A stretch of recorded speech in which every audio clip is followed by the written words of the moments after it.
What about a trade war? Is that likely to be on the horizon?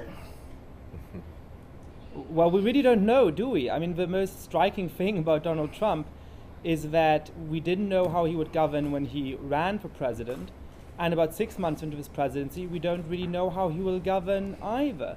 You know, the administration talked a big game about trade barriers, import taxes and so on in its early days. And then there was a period when things seemed to calm down. And over the last month, they've sort of ratcheted up the rhetoric again. So we really don't know. But that's a real problem, because in international relations, you need stable expectations. It's good for the world if there's stable alliances and countries can have a sense of each other's intentions. Well, are you hoping too much? I have to say, Mr. Mounk, if you listen to President Trump, what he had to say. So, Mr. Beary, is Mr. Mounk being realistic when he talks about the predictability of this administration? Yes, I absolutely agree. The volatility and unpredictability of President Trump is the main cause of the tension in the relationship at the moment. And specifically on the trade front, there is still some confusion about whether President Trump still believes that a free trade agreement, for example, is possible with Germany. Chancellor Merkel has tried to say time and time again that the EU negotiates trade agreements for all 28 EU member states. It's unclear if Donald Trump understands that or if he pretends not to understand that. But in any case, it's a cause of great kind of frustration and exasperation for Germany and for their EU partners. Well, on that part, I have to go to you because you're in the business circle. Mr. Ozden, what about that? I mean, on the one hand, Germany have trade surplus against the United States. On the other hand, Germany is leading this European entourage when it comes to this business development and trade development with the United States. What's likely to happen? We're not going to get a trade war. I think as certain as that. Absolutely. Trump is a businessman, and this is a part of art of the deal, where he has certain diversionary tactics. Or the drama of the deal. Drama of the deal, correct. And it's climate change, it's NATO, but right down when he gets down to it, he's a businessman. And so there is a large trade deficit with Germany. And the challenge is if he goes into a trade war, it's going to hurt his constituents. Cheap machinery, high precision tools are going to hurt American manufacturers for what they need from Germany. So there's not going to be a trade war. Do you think that is likely to be the case, Mr. Cui? As an observer, I guess. Frankly, I'm not so optimistic like other guests, because yes, Mr. Trump is a businessman, but now is transforming from businessman to a politician. So we don't know what will happen. But of course, now I think that undoubtedly the main purpose for Mr. Trump is to get some more benefits from the trade with Germany and with European countries. Of course, but now he wants to use some of another kind of instrument to deal with. For example, he don't like the European Union because European Union is a very, very bad instrument for Mr. Trump to deal with this trade and economic issue. So because it's complicated, because it's slow. Yeah, he likes a kind of one-to-one or bilateral means to deal with this issue. But it's out of the winning of Germany. So I think it's a very, very big cost for this debate. Recently. We're going to talk about some of the fundamental issues between these two leaders and the ideologies they believe when it comes to governing of international affairs. Let me go to another specific question. Mr. Beary, what about climate change? Germany, an ardent supporter of the Paris Agreement, EU as a whole as well. Of course, President Trump talked about withdrawal. Whether he could withdraw is another issue, but ideologically, when it comes to climate change, there seems to be really sea difference between these two. Yes, and I would say there's two components to that disagreement. The first is on the substance of the environmental treaty itself and global warming and making an effort to reduce our carbon footprint. There, Germany is totally at loggerheads with the Trump administration. The second component is a point that was raised earlier on multilateralism. The fact that I believe almost 200 countries negotiated this treaty over a period of several years. In fact, the US administration was crucial in structuring the whole agreement under President Obama.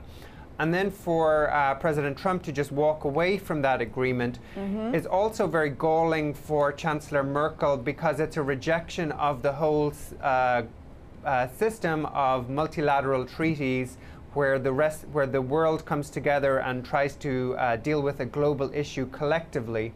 And that's an approach that President Trump has clearly rejected. Right. Here comes the critical issue, Mr. Mounk. That is, as the previous guest mentioned, there are some fundamental differences of belief between the two leaders, at least. So can the two leaders come together this time, at least to a certain degree, despite of the fact despite of the fact that there are diverse opinions about the key issues, and yet there is the fact that the United States and the European countries, including Germany, have been allies for decades after the Second World War. So which matter the most, Mr. Mounk? Right. So first of all, let me clarify. I was saying that Trump is completely unpredictable, not that he was predictable, and that is why Merkel and Trump can't become stable partners. As Merkel rightly said in her speech a couple of months ago in Munich, it is now unpredictable how the United States is going to act, and that fundamentally transforms Germany's position in the world system. Since the end of World War II, Germany could always rely on the fact that the United States of America would be a very stable and reliable ally to Germany, and that they would be in favor of the kind of integration into a democratic system of international law that German post-war governments were advancing, whether it's through the European Union, whether it's through the United Nations, and other international rules and norms. Now, it is not clear that Trump would help to defend Germany, for example, against Russian aggression, since he has repeatedly refused to invoke Article 5 of the NATO treaty. And it's quite clear that he's, as a previous speaker has said, against the European Union in key respects and against other key parts of international rules and norms in key respects. Right. So this implies a real reorientation in German foreign policy over time, precisely to stand for the values that were once at the core of a transatlantic relationship between Germany and the United States. Okay. That's not going to happen immediately. Yeah, it's not going to happen immediately. That's not going to happen immediately. Yeah, it's going to be a long time in the making. The German foreign policy elite is very consensus-oriented. It's very cautious, but we're starting to see the beginnings of that rift. The beginning of it, Mr. Ozden, two fundamental things: whether Germany's and also European countries' security within NATO is likely to be guaranteed by the United States. It used to be. Secondly, what about the multipolar world and multiple players in critical issues of the world? Those seem to be very fundamental ideologies and value systems that we're talking about here. So, Mr. Ozden, US and Germany. Absolutely, America will continue with its ethos that it's carried for the past 60 to 70 years as a defender in Europe, irregardless of Trump's refusal to confirm Article 5. Why are you so confident? Because this is the ethos for decades in the United States, and a lot of these are just techniques that Trump is using. And they work.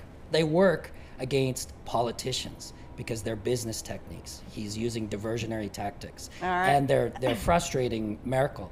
Merkel and Trump are diametrically opposed people. They don't like each other, and for them, it's actually personal. But for America not to defend Europe against Russian aggression goes against everything America believes in. So is that what you believe, or is that what President Trump, as you see, he believes? So that's the totally different issues. I'm from New York. I'm from New York, and I understand the real estate industry. Yeah. And I understand how he deals, and a lot of business people understand how he deals. Once again, from the business perspective, So Mr. Mounk, I saw you waving your head frequently while my colleague here in Beijing is talking. So briefly, I respond. Well, I was, because look, I like that the previous speaker knows New York. I know New York too. I like that he knows the real estate business. That's great. This is not but about international New York, relations is not real estate. Yeah. But international relations is not real estate, and that's an important distinction, because one of the points of Article 5 is not, you know what, as a surprise, if it comes to that, Trump would come to the defense of Germany when it's attacked from somewhere. The point about international relations is that you have to create stable expectations, because it's the stable expectations that actually provide deterrence. And that actually very brief response, and then we go to the other guest. Keeping fundamentally in suspense is not a good strategy. Fundamentally, this is about negotiation. Okay, that's what he's doing. Let's have Mr. Beary. I mean, Mr. Beary has been trying to speak for a long time. Now it's your turn, sir. Yes, I just wanted to sort of say that I think politics and business are two different things, and I'm not sure business tactics will work in international relations because it's not a purely transactional relationship. Time and time again, people have said that President Trump would somehow adapt to his new life as a political leader, and time again we've shown that he really doesn't. He just behaves the same way. And the question is, will he have positive outcomes for the United States? And I'm just not sure he will, because we're seeing the US becoming increasingly isolated, and more countries seeing that the US is not a global leader anymore. Mr. Cui, two things. I mean, tactics is one thing, but the fundamental belief about how the world should be run and where the world should be going is a totally different thing. Right. And it is the latter that we're talking about more here, right now. So what do you think? Yeah, I think that now the question or the difficulties for the relations between Germany and the United States is both of them. I think that firstly we can find out more and drastic competition between United States and Germany on especially manufacturing, and also it shows that the big surplus of German trade with the United States. But at the same time, I think now, I believe that. Speak directly what you believe. Don't do comparison. Just go ahead. What you think? I think that yes. Besides this, competition of interests, at the same time, always there are also divergence on values.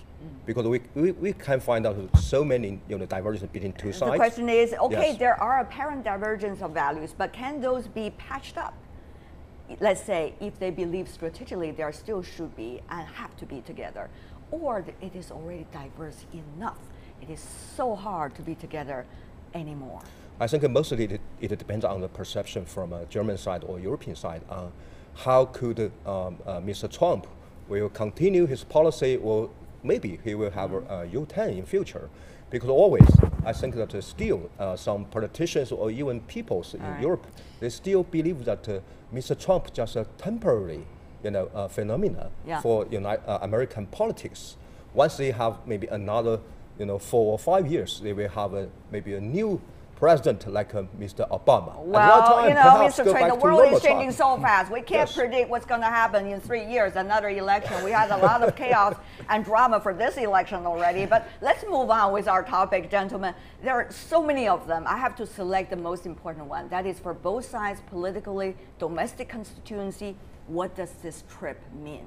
Germany and the United States. And Mr. Beary, for President Trump in Washington, not an easy time, to say the least. Probably going abroad can be a break for him when it comes to all of these political pressure. Can this trip be a plus or be a minus for him politically back in Washington? Usually, what are the factors you are looking at? For me, the most important meeting, in answer to your question, is not the meeting with Merkel, but the meeting with Vladimir Putin, which I believe will take place tomorrow. Right. And, President Trump has to be very sort of nimble in how he deals with that. And we will see if he is very clever and nimble, because, at the end of the day, Russia is accused of interfering in the US electoral process, of undermining US democracy. And President Trump has been all over the map on that. Now, domestically, I think even his own party, Republicans, care about how he deals with that and responds to that. And of course, any talk of impeachment is always centered around this idea of Russia colluding in the US election. So I think how he handles the Putin meeting will be very important, and really something to watch. Yeah, but what about relations between the allies, at least previous allies, Germany and the United States? Does it matter politically? Yes, for him? I think that you have to diverge between the people in America and Trump. And so when Trump pulled out of that people in America, Paris it's Accord, such a big phrase that you are making. well, when he pulled out of the Paris Accord, California and multiple states and cities stood up and said, we still want to participate. Mike Bloomberg stood up and said, we'll donate $15 million to the United Nations to support the Paris Agreement. So your point is? My point is that Trump will have challenges at this meeting, both at home, if he continues this path. What about you? Your views here, Mr. Cui? I think if we believe that... it's a long sigh from you before you speak. Yeah, I think that, yes, now Mr. Trump is facing a big pressure domestically and externally, but it depends on how could we understand his personality. If he want to insist some, policy, perhaps I think this time it will be maybe the first time for Germany and United States to have the contradictions openly and publicly. So I think undoubtedly, if this something happen like this, it will undermine this basis for this so-called transatlantic alliance between two countries. That's right. It is not just President Trump who is looking at domestic politics, but also Chancellor Merkel. We don't want to forget that. She just submitted her campaign paper talking about she's been doing well for the employment and many other things. So what about her attitude and her party's attitude toward the United States as a result of all of these nuances recently? Germany's ruling Conservative Party recently have already dropped the word friends in referring to the U.S. in the joint program for the 2017 election. Chancellor Merkel's Christian Democratic Union Party and its sister party, the Christian Social Union, refer to America as Germany's, quote, most important partner, end of quote. A downgrade, some say, from friends, but talked about the U.S. support for Germany following World War II and also in the lead up to the German reunification, the role that U.S. plays. So what about that mixed message? Mr. Mounk, can you help us to demystify what is going on right now?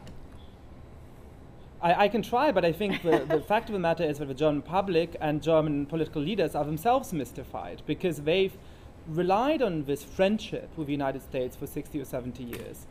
They have trouble imagining as close a friendship if Mr. Trump remains president for the United States for a long time, or his successors should take a similar stance. And of course, they're hoping to wake up tomorrow or next month or at the latest 3 years from now, and everything has gone back to normal and they're sort of best friends again. So they're sort of trying to hedge. And Angela Merkel is in a really difficult position because while everybody was rushing to be photographed with Barack Obama, Obama coming to Bavaria and drinking a beer with Angela Merkel was a great boost to her popularity. Being photographed smiling with Donald Trump is about the worst thing that can happen to your re-election chances in any European country. Mr. Beary, she was very smart. Very smart not to do too much about the smiling, even though you have to shake your hands, right? We were playing a little bit footage. Ideally, like Emmanuel Macron did, to grab them and show who's boss. Oh, you got your tactics over there. Mr. Beary, we were just showing also some footages of Chinese President Xi Jinping. He's visiting Germany earlier and also shaking hands with Angela Merkel. So what kind of competition of leadership are we talking about here, as a result of this many bilateral discussions that we're having right before the G20 and certainly at the G20? Is this going to be a turn about interpretations of world leadership? Is this going to be a competition between Germany and the United States as to who is likely to be the front runner of the, quote, free world, as some say? I'm not sure there's going to be a competition in the sense that President Trump has no ambitions to be a global leader, sort of brokering big global agreements. Chancellor Merkel has grown into that role. She's more than 10 years into the job. And she's very comfortable in that role. We're seeing the Chinese leader, President Xi, is also growing into that role very fast. However, I don't see any desire for President Trump to grow into that role. So in that sense, that's not they're not going to be competing for the same thing. And I think even at the G20, I don't see President Trump being a unifier in that sense, trying to bring people together. Well, President Trump going to be disappointed at what you just said.